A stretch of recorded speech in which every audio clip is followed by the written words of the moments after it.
Chapter 6. Amos eased down on his stomach with a cold knot clogging his throat like an unswallowed chunk of food. Hands clenched beneath his chin, he stared down into the dusky ravine. The Indians had chosen their campsite well. It was near the Ohio River, but a low knoll hid their fire from enemy eyes on the river. The Indians were huddled around the fire, speaking in low tones that floated up to Amos like faraway thunder. As they talked, they pulled pieces of meat from two skinned animals suspended over the fire. Squirrel, Amos guessed. His mouth watered, imagining the taste of the hot, juicy meat. The Indians gnawed the bones, then tossed the remains into the nearby brush. Amos counted 7 in all. Just then, one of the men stood up, his chin lifted, his body as rigid as a tree trunk. Amos held his breath and listened too, but he couldn't hear anything unusual. Only a few moments passed before a tall Indian carrying a rifle stepped out of the shadows and squatted by the fire. Now there were 8. Amos shivered, wondering if there were any more Indians out there in the darkness. Even though he made no noise, they still might stumble onto his hiding place. He dropped his forehead on his hands. He had to get away from here, and soon. Daylight could be only moments away. When the men went to sleep, he would be able to escape, if he was careful and quiet. He breathed a silent sigh of relief as he saw the Indians stretching out by the fire. Now, all he had to do was be patient. Amos waited, his eyes growing heavy in the darkness. He thought of Clara and Jonathan. If they woke up and found him gone, they would be worried sick and scared. He wished now that he had never decided to investigate the smoke. Gazing down at the campsite, he stiffened when he saw one of the Indians was not sleeping. The man's lean form blended into the darkness, almost invisible beside a tree. Amos stared at the spot, blinking his tired eyes, straining to see, but the shadows blurred into inky blackness. Moments later, he was shocked to see the Indian leaning against a tree on the opposite side of the fire. If the man could move without being seen or heard, Amos was in grave danger. Now he was more afraid to go than to stay.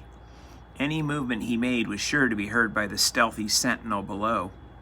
As much as he wanted to, he couldn't risk sleeping either. He'd just have to remain still and hope the Indians would leave when morning came. A damp cold crept up from the ground and chilled Amos's bones. Mosquitoes swarmed around him, and his only protection was to bury his face in his arms. Even then, they buzzed and bit his ears until he felt like screaming. He shifted his body to ward them off, but when the leaves rustled underneath him, he froze. There was nothing to do but let them bite. He wondered if mosquitoes were biting the sleeping Indians. He hoped so, and the thought brought him some satisfaction. Just when he was sure he couldn't endure another minute of torture, Amos realized that the weeds in front of his face had paled from black to green-gray. Day was coming. He watched the campsite take shape in the smoky gray light. As if anxious that they should be up before the sun, the camp guard began nudging the feet of the sleeping men. 1 minute they were there, rising, stretching and rubbing their eyes like sleepy children, and the next minute they were gone. Amos stared down into the empty ravine. Only smoking logs remained to tell that anyone had ever been there. For several minutes he forced himself to stay hidden and still. When he felt sure the Indians were not returning and were probably far away by now, he finally stood up. Flexing his stiff arms and legs, he gazed around. He couldn't be sure how far he had come in the night, but he knew the Ohio lay off to his left, and its mist-shrouded trail would lead him straight back to Clara and Jonathan. He wrapped his arms around his chilled body and gazed down at the Indian camp. Scattered logs still smoldered, giving off wispy smoke. There was bound to be some heat in them, he thought. He sprang forward, slipping and sliding down the leaf-covered slope. One of the logs was charred black and still warm, but there was no spark. He found a shorter log that glowed red when he rolled it over. Now he had the makings of a fire. He gathered some dry grass and fed the smoldering embers. Blowing gently, then laying on more tinder, he soon had a tiny blaze. He rolled several of the half-burned logs together, feeling his spirits rise with the leaping flames. As he knelt and warmed himself, a thrilling idea flashed in Amos's mind. He could take the fire back to Clara and Jonathan, if he could figure out how to carry it. For a moment, he thought of the Indians. He had located them by tracing the smoke from their fire. He knew he could be found the same way, but he'd have to take the risk. They needed some real cooked food, and if they were going to get to Marietta. On the side of the ravine where the light cut through the trees, Amos spied a patch of blackberry bushes. He could use the stalks to make a basket for carrying the fire. They would be thin and pliant, and he could cut off the thorns with his knife. Scrambling up the hill, he cut a dozen or so of the wiry branches and carried them back to the fire. After slicing away the needle-sharp thorns, he began weaving a loose basket. It turned out flat like a mat, but when he gathered the stalk ends together, he had a shallow pocket for the fire. Using his knife and a stick, he maneuvered several of the burning logs into the carrier. Amos felt a kind of trembling excitement when he thought of returning to camp with his prize. He was taking Clara and Jonathan something they wanted now more than anything else in the world. Following the smoke had been a good idea after all, he decided.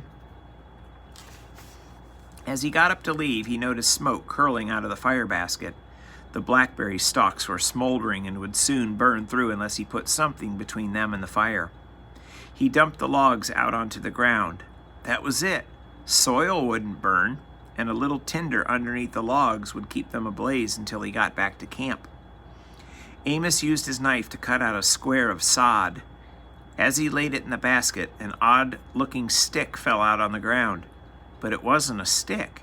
It was a bone, one that the Indians had gnawed clean and thrown away. He picked it up and sniffed it. Though there was no meat left on it, the smell of cooked meat lingered. He put it between his teeth and bit into it. It tasted bland and dry, but somehow satisfying. When he broke through to the bone's center, he sucked out the soft, sweet marrow. The Indians couldn't have been very hungry to ignore all that goodness. Amos searched for more of the discarded bones, and soon he had a handful, resolving to take some back to Clara and Jonathan. He grinned to himself, wondering what Clara would think about eating second-hand bones. When he arrived at the campsite, Clara and Jonathan were still asleep. As quietly as he could, Amos dumped out the smoldering logs and set about making a real fire. This spot, barely hidden from the river, was all right for a daytime fire, but he knew they'd have to camp away from the river when night fell. If only they had some kind of meat to cook. He noticed the cow nibbling at a clump of grass. She wasn't suffering from hunger. Her body was rounded and full, and her healthy brown coat shone in the morning light. He recalled the times they had butchered cattle for meat back in Pennsylvania.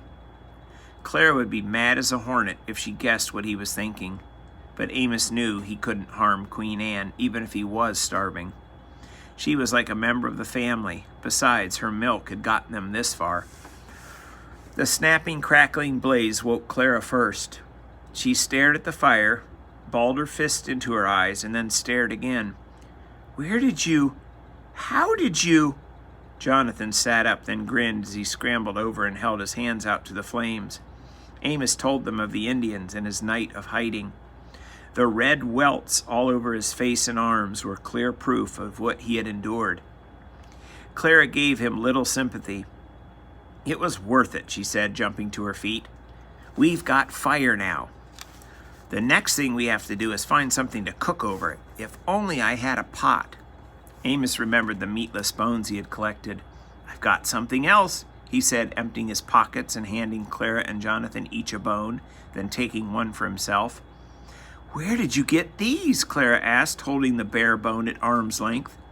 At the Indian camp, Amos told her. Don't ask any questions, just eat. Clara sniffed at it, brushed off a few grains of dirt, and then began nibbling. I'll bet I can catch a frog, Jonathan said, cracking the bone between his teeth. Amos stared at Jonathan, and an image of another time edged into his mind. He and Simon had often gone to Mellor's Pond to catch giant bullfrogs that thrived among the reeds. They had roasted the meaty hind legs over an evening fire and listened to the thrumming bass sounds of the old wily frogs that had gotten away. Do you, Amos? Jonathan was asking. What? Amos looked up, letting the painful memory drift off into a corner of his mind. "Do you think you and me could catch some frogs?" Jonathan repeated. "Sure," Amos replied, rising to his feet. "And I might be able to spear a fish, too. Let's go see what we can find for breakfast." As they walked away, Amos called back to Clara, "Keep the fire going." He and Jonathan worked their way along the bank to where the creek emptied into the Ohio. Logs and other debris washed down by the spring floods had lodged on a sandbar, creating a quiet backwater. "I'll bet there's frogs in there," Jonathan said, and waded into the shade-blackened water. "Watch out for snakes," Amos said, "and if you see a fish in the shallows, dive on it. I'm going to find a piece of oak to make a spear. I'll be back in a while. Remember, no hollering no matter how big the frog is." Jonathan was already stalking a bug-eyed frog, his beaver hat pulled low over his eyes. Amos found an oak tree and broke off a slender branch. After stripping it of leaves, he began whittling one end down to a sharp point. There must be plenty of fish in the creek, he thought, and if he was quick enough, they'd have real food for a change. If Jonathan caught a frog or two, they'd have a feast. Amos could see the glint of sunlit water. He worked his way through the trees until he stood on the bank of the Ohio. The river and the distant shore glowed in peaceful emptiness. It could have been a river back in Pennsylvania, except that over the solitude hovered the nagging knowledge of danger. Tired from his nighttime escapade, Amos dropped down among the weeds to rest. But as he continued to work on the wooden spear, he kept an eye on the river. This was no place to be careless.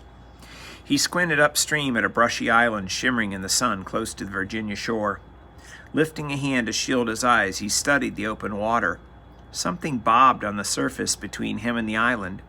The object dissolved in the sparkling water, came into view again, and then vanished. Just when he thought it was gone for good, it reappeared. The current carried it along, sometimes lifting it higher in the water, sometimes washing over it. It was probably a log, he reasoned, but there was something about its shape that held his attention. On a sudden rising surge, the object skimmed directly toward him, and Amos sucked in his breath. It was a log, but a brown arm was draped over it, and a head rode low in the water beside it. As the log and its clinging passenger came closer, Amos could tell from the black hair and the leather-brown skin that it was an Indian. Even as he edged back into the woods, Amos realized that there was no need to hide. He had already been seen. Black eyes stared at him across the water. Not the cold, hostile glare of a warrior, but the searing gaze of a person in anguish. Those eyes reminded him of Simon. There was the same look of frightened suffering, the same helpless pleading he had seen in Simon's eyes the day before he died.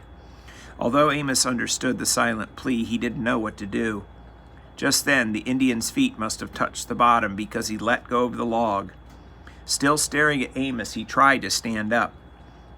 Amos could read in his face the terrible longing to reach shore, but there came the moment when the Indian knew he would not succeed.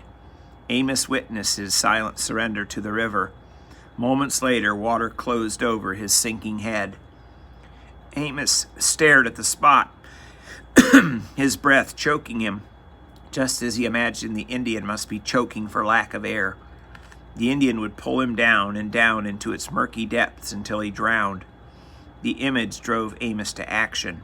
He threw aside his knife and spear and jumped into the water. The river's pull was powerful as the water rose to his waist and then his shoulders. He'd have to be careful or he would drown too.